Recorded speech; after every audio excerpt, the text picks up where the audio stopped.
سلامونه درنو لیدونکو، نن درته د یوې ښکلې جنۍ په اړه جالب راپور لرم. تمه ده تر پایه وګورئ او زما چینل در سره سبسکرایب کړئ.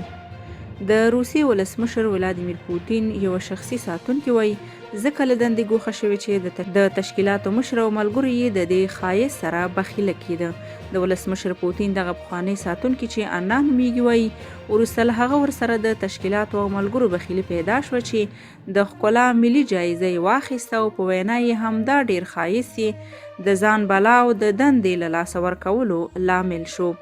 زما همکارانو وروسته له هغه چې د ملي ښکلا جایزې اخیستلو پر مهال زما هغه ویډیو ولیده چې ملا مې نیمه لوسه وه، زما له ښایسته متاثره شول او پریکړه یې وکړه چې ما له دندې لرې کړي. د روسیې ځایي رسنیو د انا له قوله لیکلي چې له لومړیو وختونو یې همکارانو ورسره حسد او بخیلي لرله، خو دا وروستی ویډیو ورته نوره د زغملو نه وه. روسیې یو له هغه هیوادونو څخه ده چې د نړۍ په کچه ښایسته نجونې لري او لامل یې هم د یاد هیواد سړه هوا ګڼل کیږي.